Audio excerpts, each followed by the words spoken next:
Live at 4, let's look at the store, and towards the end of the video, we're going to do this match right here at rank number 4. A lot of people have been asking what team I use to beat that team, so I will do that at the end of the video. Now, let's get into the news for the day. The hard villain nodes were unlocked today, so that means if you go all the way out to 2-9, you will be able to farm Sersi. Unfortunately, the other characters in the nodes are just placeholder, and a lot of people are complaining that, and they rightfully so, why do they put this character there?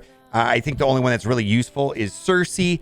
Other change that they made is they changed the Wong node. The Wong node used to be able to, that you could do 10 refreshes on it at 24, so you could spend 240 energy a day.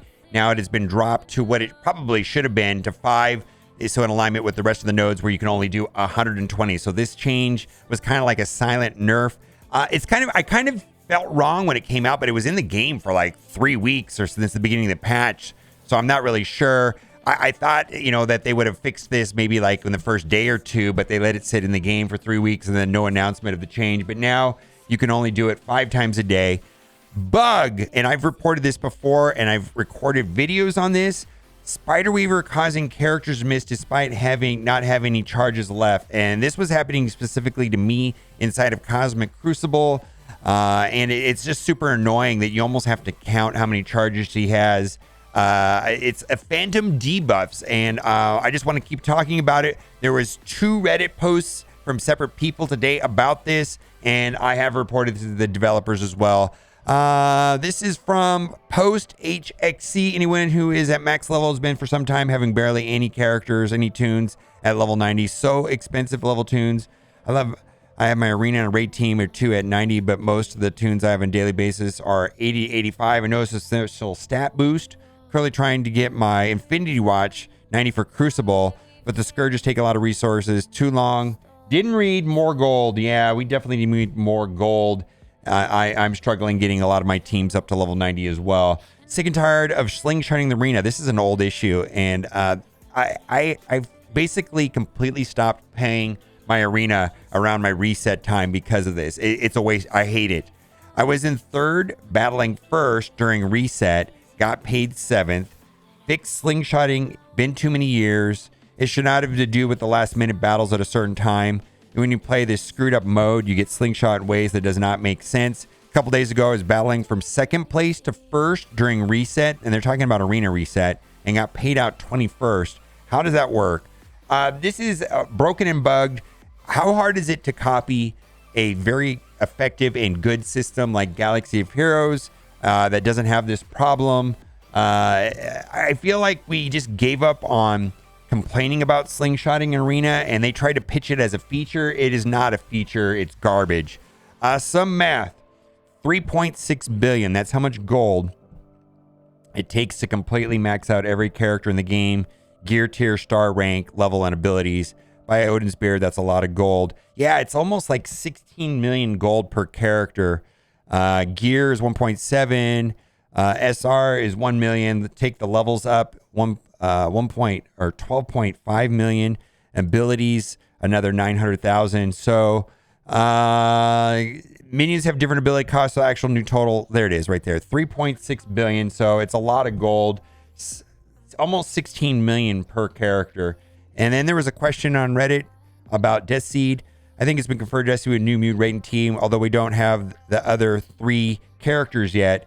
Magneto, I'm getting Magneto and Psylocke ready to go. I am too, but the thing is, they're not useful right now. Are they already in the new meta as far as the game concerned? No. Like if I said those 2 on raids, would it be beneficial? No. Are they just kept in the standard X-Men and Death Seed until it's ready? Yes. So right now, basically, you don't have to upgrade Magneto and Psylocke right now.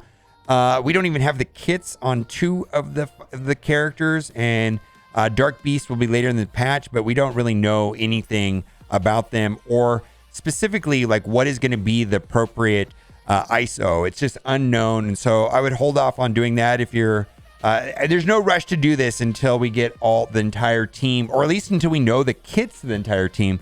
As far as offers today, there's not a lot to talk about. There is a 10 cores for 100k gold, which is kind of weak considering now that we know they cost 16 million to upgrade an entire character from a fully upgraded character. But anyways, that is a 10 for 10. That's in game. It's at the bottom. Some confusion on this offer right here on whether this is a 6 or an 8.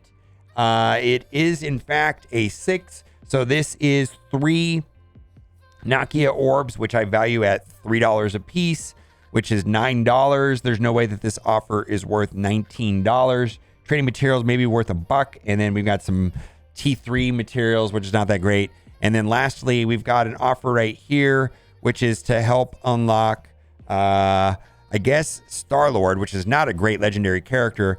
There's some use for Gamora for sure in Infinity Watch, and then Drax is one of the pre-taunting tanks. So a lot of times they get put on defense inside of war on certain teams, but largely this is not a great team.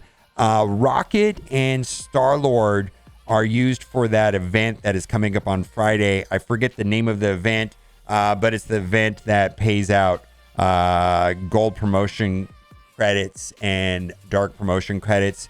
But they need to be a gear tier 15 to get the max rewards, which was a real pain. So anyways, now let's get into Nowhere Heist is the name of the event. Let's get into this because this is probably the strongest team in the game, and the team that I use, I was introduced to by Dogbert. And if you're not familiar with Dogbert makes a lot of arena videos, but Dogbert was that introduced me to this team. And the problem is they've got Emma and Spider Weaver in 2099. So Spider Weaver goes very early, and then she gets charges, and then you miss. So the idea here is to run Hela, and their 2099 is going to go first because of Emma. And they will kill off the Greg, which will give turn meter to us, which will allow our Spider Weaver to go before their Spider Weaver, which is a beautiful thing where we can stun their Spider Weaver. And then Red Hulk is there to remove the revive once on Spider Weaver so we can kill her off quickly. And then we typically put stun on Rogue. Now, I am running Skirmisher on 2099 so that I can get slows out there, which does, if you don't land the slows, the match can go a little bit differently. And I can punch up anywhere from 200,000 to 300,000 on this team. So what's going to happen the first thing in the match is that their Spider Weaver, their 2099 is going to go first, and they're going to kill off a Greg. So their 2099 is going to go first. There he goes. He kills off a Greg. Then that gives me turn meter advantage. It doesn't really matter who I target here. I typically just like to target Dormammu to get the vulnerable on him. And then our Spider Weaver is going before their Spider Weaver. So we will put a stun on their Spider Weaver. Fantastic. And then their Spider Weaver was not able to take a turn. Now, a lot of people say, well, Doom, my Dormammu does not go before Rogue or blah, blah, blah. Well, if you get the slow on Rogue, this will work. And then we want to put a stun on Rogue with Dormammu, right? And then right here, we're going to try to remove the revive from with Red Hulk's middle ability. Now, the irony of this is that if they are playing a weaker Spider Weaver, this is actually a hard match because the first kill from Red Hulk, if it kills her off, it doesn't wipe the revive on her, and then she revives. It's super annoying. So this match is actually harder, ironically enough, if they have a weaker Spider Weaver. And then now they're missing because we've got charge on our Spider Weaver, and then the rest of the match is pretty easy. I don't know.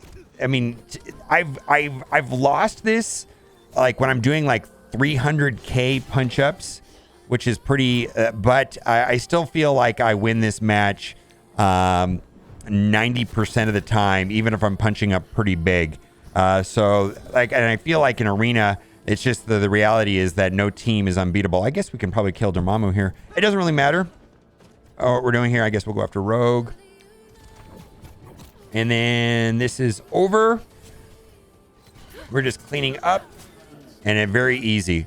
All right, so that is how that teams. And again, big shout out to Dogbert to check out his channel. He does a lot of arena videos, but that is pretty much right now. Those two teams are what I'm using on defense, and I seem to hold the best, and it's pretty easy to counter on offense. And I would just say that pretty much everything right now is beatable. All these teams are beatable, so it is what it is. All right, let me know what you think in the comment section, and as always, thanks for watching. Keep on giving.